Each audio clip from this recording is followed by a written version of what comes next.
बिस्मिल्लाहिर्रहमानिर्रहीम। अस्सलाम वालेकुम। 8th class. आज का हमारा लेसन है structure of an atom. Lecture है हमारा 3rd और आज का हमारा टॉपिक है नील बोहर एटॉमिक थ्योरी। इससे पहले हमने 2 एटॉमिक थ्योरीज़ पढ़ी हैं। पहली डाल्टन एटॉमिक थ्योरी, दूसरी रदरफोर्ड एटॉमिक थ्योरी और थर्ड जो है Neil Bohr atomic theory. In 1913 Bohr presented a new atomic theory to overcome the defects of Rutherford atomic model। ठीक है, 1913 में बोहर ने एक थ्योरी पेश की या एक मॉडल पेश किया जो उसने रदरफोर्ड एटॉमिक मॉडल की थ्योरी के जो डिफेक्ट्स थे उनको ख़त्म करने के लिए ये जो है मॉडल पेश किया था। Bohr considered hydrogen atom as a model. Bohr ने हाइड्रोजन को एज मॉडल लिया था अपने एक्सपेरिमेंट के लिए, और ये मॉडल जो था किन जो है पास्टुलेट्स पर बेस्ड था। इनके मेन पास्टुलेट्स देख लेते हैं।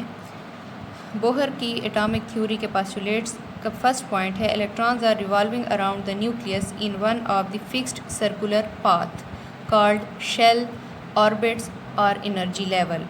कि इलेक्ट्रॉन जो होते हैं न्यूक्लियस के इर्द गिर्द एक मखसूस जो है पाथ पर रिवॉल्व कर रहे होते हैं, घूम रहे होते हैं, और इस पाथ को बोहर ने शेल ऑर्बिट या एनर्जी लेवल का नाम दिया है। Each shell has a fixed energy, और हर शेल की हर पाथ की एक फिक्स्ड एनर्जी होती है। The energy of the electron in an orbit is proportional to its distance from nucleus. कि किसी भी इलेक्ट्रॉन की जो एनर्जी होती है वो रिलेटेड होती है किसके साथ, उसके डिस्टेंस से, न्यूक्लियस से, कि वो न्यूक्लियस से कितना दूर है। जितना भी एक इलेक्ट्रॉन न्यूक्लियस से दूर होगा यानी उसका शेल, तो उसकी एनर्जी उतनी ही ज़्यादा होगी, और जो न्यूक्लियस के करीब वाले शेल के इलेक्ट्रॉन्स होंगे उनकी एनर्जी लो होगी। थर्ड पॉइंट था as long as electrons are revolving around the nucleus in fix circular path or orbit they do not gain or loss energy. कि जब भी कोई इलेक्ट्रॉन अपने मखसूस ऑर्बिट में रिवॉल्व कर रहा होता है तो वो ना तो एनर्जी इमिट करता है और ना ही एनर्जी एब्जॉर्ब करता है।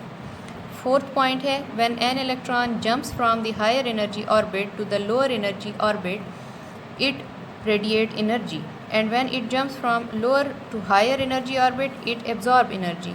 ठीक है बच्चों, कि जब भी एक इलेक्ट्रॉन हायर एनर्जी ऑर्बिट से यानी कि दूर जो न्यूक्लियस से इलेक्ट्रॉन होगा उससे करीब न्यूक्लियस के जंप करेगा, तब वो क्या करेगा कि थोड़ी सी एनर्जी को इमिट करेगा, खारिज करेगा, क्योंकि इनर शेल जो हैं उनकी एनर्जी लो होती है, और जब भी कोई इनर शेल का इलेक्ट्रॉन आउटर शेल में जंप करेगा तो वो थोड़ी सी एनर्जी को एब्जॉर्ब करेगा। The energy difference between two levels, दो शेल्स के दरमियान एनर्जी डिफरेंस को फाइंड करने का फार्मूला है del E is equal to E2 minus E1 is equal to H new.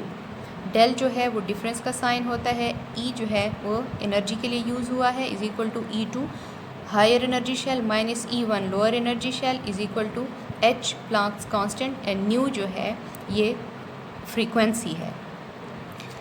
Second देखते हैं next, electron reside in any one of the orbit and can not stay in between them. कि electron जो है वो किसी एक मखसूस orbit में रिवॉल्व कर रहा होता है, ऑर्बिट के दरमियान में नहीं पाया जाता। जैसे कि मैंने एक एटम बनाया है एग्जांपल के लिए, न्यूक्लियस है सेंटर में, और इसके 2 शेल्स मैंने बनाए हैं, इनमें इलेक्ट्रॉन्स मौजूद हैं, इनके सेंटर में कभी भी ये मूव या फॉल नहीं कर सकते हैं। 6th पॉइंट है angular momentum MVR of an electron is an integral multiple of H divided by 2 pi. Angular momentum क्या है? मोमेंटम जो है किसी भी बॉडी का मोशन।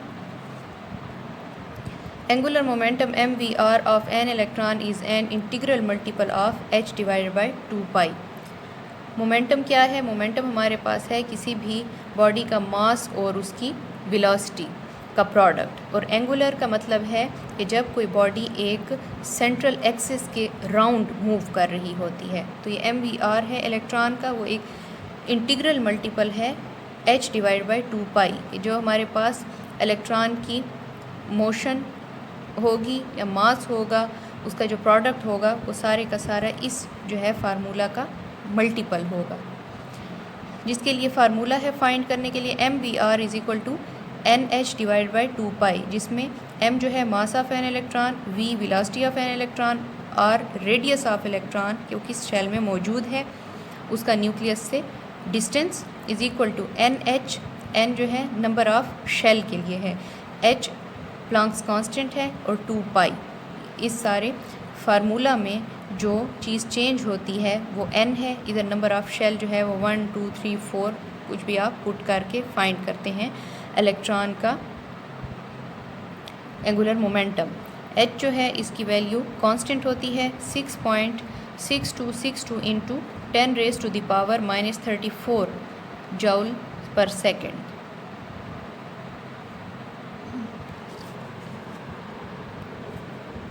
नेक्स्ट पॉइंट था 7th point, shells are represented by alphabets K L M and so on. ठीक है बच्चों, के शेल्स को जो है बोहर ने K shell, L shell, M shell, N shell और इससे आगे मज़ीद जितने भी शेल हों अल्फ़ाबेट्स का नाम दिया था। K जो है वो फर्स्ट शेल होता है, L second shell, M third shell और इसी तरह मज़ीद आगे। 8th पॉइंट था बोहर का जो कि बहुत इंपॉर्टेंट भी था। Bohr propose the formula 2n² to find the number of electrons in each shell. Bohr ने एक फार्मूला दिया था 2n² जो कि हम हर शेल में नंबर ऑफ़ इलेक्ट्रॉन को फाइंड करने के लिए यूज़ करते हैं, जहाँ पर n जो है वो नंबर ऑफ़ शेल को ज़ाहिर करता है। n इज़ इक्वल टू 1 भी हो सकता है, 2 3 4 इसी तरह। जैसे कि यहाँ पर है सेंटर में nucleus, K shell first, L shell second and M shell जो है वो थर्ड है। अब हम कुछ शेल्स में नंबर ऑफ़ इलेक्ट्रॉन्स की तादाद को फाइंड कर लेते हैं फार्मूला के ज़रिए से। फर्स्ट शेल के लिए 2n² में n की जगह हम 1 पुट करेंगे। n जो है नंबर ऑफ़ शेल है फर्स्ट शेल, उसके बाद 2 और 1 multiply with 1 is equal to 1 होता है, 2 1s are 2, तो हमारे पास number of electron in first shell जो है वो 2 है।